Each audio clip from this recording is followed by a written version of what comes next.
एक छोटे से शहर में कबीर नाम का एक लड़का रहता था जिसे पुरानी चीजें और अपनी कहानियों में बहुत दिलचस्प था। एक दिन लाइब्रेरी में उसके हाथ एक पुरानी किताब लगी जो धूल से ढकी हुई थी। किताब के पहले पन्ने पर लिखा था, इस किताब को सिर्फ वो खोल सकता है जो अपने डर और जिज्ञासा को एक साथ लेकर चले। कबीर के मन में कुछ अजीब सा उत्साह जग गया और उसने किताब पढ़नी शुरू कर दी। जैसे ही वो आखिरी पन्ना पलट रहा था, उसके सामने एक दरवाजा खुल गया। उसने देखा कि अब वो अपने कमरे में नहीं बल्कि एक पुराने महल में खड़ा है। महल में चांदनी रात की रोशनी में एक अजीब सी रोशनी थी। कबीर ने धीरे धीरे महल के अंदर जाना शुरू किया।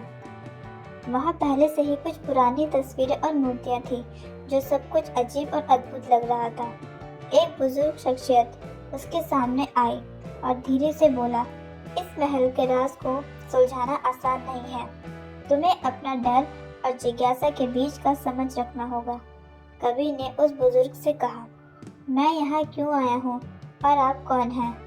बुजुर्ग ने जवाब दिया, मैं इस किताब का रक्षक हूँ। यहाँ की आत्माएं हैं जो अपनी कहानी खत्म करना चाहती है। तुम्हें उनके राज को समझना होगा। कबीर ने अपने डर एक तरफ रखा और आगे बढ़ने लगा। महल में उसने कई दरवाजे देखे जो अलग अलग कहानियों की तरफ ले जाते हैं।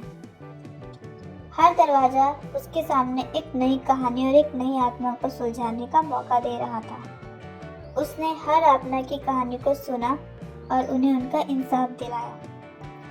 जब कबीर ने महल की सभी कहानियां सुलझाई तो उस बुजुर्ग ने उसके सामने उस महल का असल दरवाजा खोला। कबीर को वापस लाइब्रेरी में छोड़ दिया गया और वो अपनी किताब बंद करके घर चला गया।